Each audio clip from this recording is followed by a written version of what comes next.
जय माता दी दोस्तों, आप सबका स्वागत करता हूं अपने चैनल में। और जितने हमारे YouTube चैनल के ऊपर नए सब्सक्राइबर हमसे जुड़े हैं उन सब का भी स्वागत मैं करता हूं।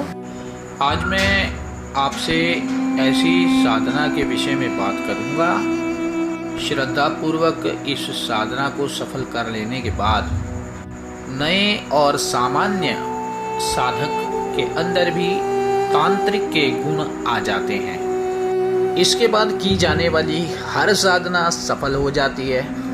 इस साधना के सफल होने के बाद साधक हर भूत प्रेत ग्रसित व्यक्ति का इलाज कर सकता है। जी हाँ, देखें, जब आप किसी कार्य को शुरू करते हैं उसमें यह बात होती है कि आदमी को अनुभव का कम ज्ञान होता है। कम अनुभवी होने के कारण बहुत सारे केस सुलझते नहीं है। वहाँ आपको मार्गदर्शन की आवश्यकता पड़ेगी। यहाँ वीडियो थोड़ी लंबी होगी, लेकिन आपसे मैं धैर्य की अपेक्षा करता हूँ। वीडियो को पूरा और अंत तक देखें। सबसे बड़ी बात यह है कि इस साधना में साधक को कोई भय या डर नहीं लगता। तो वो नए साधक जिनके मन में यह शंका है, यह भय है कि हम कोई साधना करेंगे उसमें कोई ऐसी हमारे साथ हरकत ना हो जाए, कोई देवता डरा ना दे या कोई ऐसे हमें चौंका ना दे या कोई नुकसान ना हो जाए, उनके लिए ये साधना बहुत अच्छी है। यूं तो हजारों सैकड़ों साधनाएं पड़ी हुई हैं जिसके विषय में अलग अलग साधक या अलग अलग जो भी अभी तंत्र प्रैक्टिस कर रहे हैं उन लोगों का अलग अलग मत है और सभी अपने अपने हिसाब से साधनाएं देते हैं। प्राय ये साधना असफल नहीं होती। जो नए बच्चे हैं, नए साधक हैं, उनके लिए ये जरूर है कि थोड़ा संयम से समय काट पाना थोड़ी दिक्कत होती है। लेकिन अगर आप संयम से यह साधना कर गए, सब्र से यह साधना कर गए, तो आपके अंदर पूरे तांत्रिक के गुण जो हैं समाहित हो जाएंगे।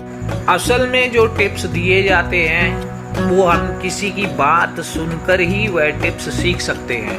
साधना तो आपको ब्लॉग पे मिल जाएगी, उसमें कोई बड़ी बात नहीं है। लेकिन जो टेक्निकल पॉइंट होते हैं वो टेक्निकल पॉइंट की बातें यदि कोई समझने वाला होगा तो वो गुरु की बात से ही समझेगा।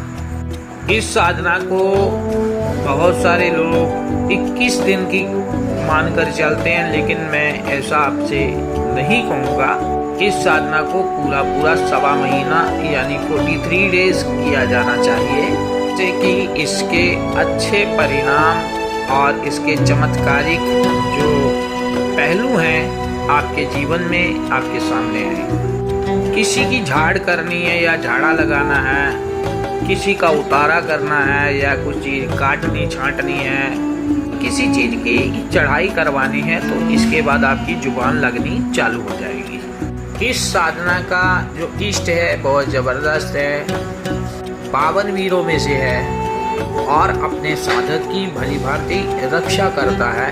कोई भी अन्यान अपर देवता, क्षुद्र या संसानिक शक्ति, पैशाचिक शक्ति उसका कुछ बिगाड़ नहीं सकती।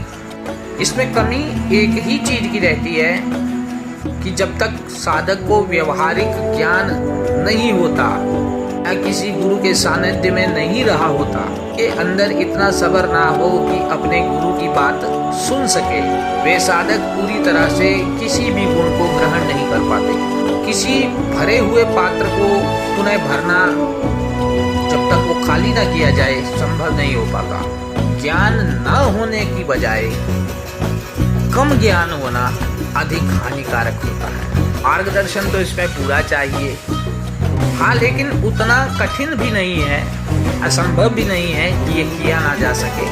90% साधक इसमें नए या पुराने जो करना चाहें वो सफल हो जाते हैं। 10% साधक ऐसे रह जाते हैं जिनको पुनः ये चीज दोहरानी पड़ती है, वो भी विशेष परिस्थितियों के अंतर्गत।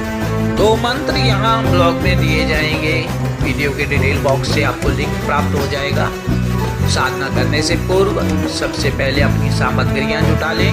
हालांकि इसमें बहुत सारी सामग्रियाँ नहीं लगती हैं। स्थान पहले से चुन लें साधना करने का जो एकांत हो। सबसे बड़ी बात यह है कि अक्षर अक्षर मंत्र को पूरी तरीके से याद कर लेना चाहिए। किसी भी शब्द में जब आप मंत्र को उच्चारण करो त्रुटि नहीं होनी चाहिए। अपने गुरु या उस्ताद से अनुमति ले लें, उनको वस्त्र दक्षिणा इत्यादि भेंट करके उनका आशीर्वाद ग्रहण करें। अपनी कुलदेवी और पूर्वजों को पहले से मना लें। साधना में प्रयोग किए जाने वाले कपड़े विशेष तो उससे पहले उनका बंदोबस्त कर लें। उनको सिर्फ साधना काल में ही पहने। यथासंभव हो सके ब्रह्मचर्य का पालन करें। साधना काल के समय तक मांस मदिरा इत्यादि का सेवन बंद कर दें। साधना शुरू करने से पहले ही अपने केश इत्यादि शेव और कटिंग वगैरह पहले ही करवा लें। साधना काल के दौरान ये चीज वर्जित हो जाती है। भूमि पर सोएं, अपने चक्रों को बैलेंस करें, खास करके मूलाधार को। आज के समय में जहां हर आदमी आज्ञा चक्र के पीछे भागता है, चक्र हीलिंग के हिसाब से आज्ञा चक्र जो है वो छठा चक्र है। लेकिन जब आपने पहले प्राथमिक चक्रों को बैलेंस नहीं किया, जागृत नहीं किया, तो किस प्रकार आपका छठा चक्र जागृत हो सकता है सर? अगर कोई ये कहे कि बिना मैट्रिक किए, बिना +2 इंटर किए आपको BA की डिग्री दे दी जाए तो किस प्रकार आप योग्य रहेंगे?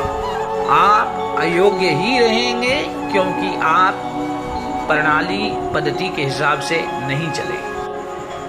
आज जीवन की 99% समस्याओं का कारण धन का अभाव, आर्थिक संकट मूलाधार से संबंधित होते हैं। इस आदमी का मूलाधार ब्लॉक होगा, आगे के चक्र किस प्रकार खुल सकते हैं? एक बेमानी बेतुकी सी बात सुनने में आती है कि आज्ञा चक्र आज्ञा चक्र आज्ञा चक्र खोल लो। आज्ञा चक्र कैसे खुलेगा जब आपके पहले के 5 चक्र तो खुले नहीं हैं? तो आदमी कायदे से शांत मन से आधा घंटा ध्यान नहीं कर सकता, इस प्रकार उसका आज्ञा चक्र खुल जाएगा। मन तो शांत नहीं है। मेरा आशीर्वाद आप लोगों के साथ है। आप ब्लॉग से पूरी विधि और मंत्र जानकारी ले लें, इस साधना को करें, आपको अवश्य सफलता मिलेगी। इसमें कोई संदेह वाली बात नहीं है। मंत्र जैसे दिया गया है उसका यथावत उच्चारण करें। ये मेरा चैलेंज है, जो आदमी सही से इस साधना को संपन्न कर लेगा तंत्र के क्षेत्र में कभी फेल नहीं होगा और उसे नाकामयाबी का कभी मुंह नहीं देखना पड़ेगा। मैं फिर कह रहा हूँ, मेरा आशीर्वाद आप लोगों के साथ है सदैव। व्यक्तिगत कारणों के कारण बहुत सारे लोगों के फ़ोन नहीं उठते, बहुत सारे लोगों को वापस रिस्पांस नहीं दिया जा पाता, उसके लिए नाराज ना हूँ। मैं भी आप ही की तरह एक व्यक्ति विशेष हूँ। मेरी कोई बड़ी भारी भरकम टीम नहीं है, साधक हूँ और इसी से जीवन यापन करता हूँ।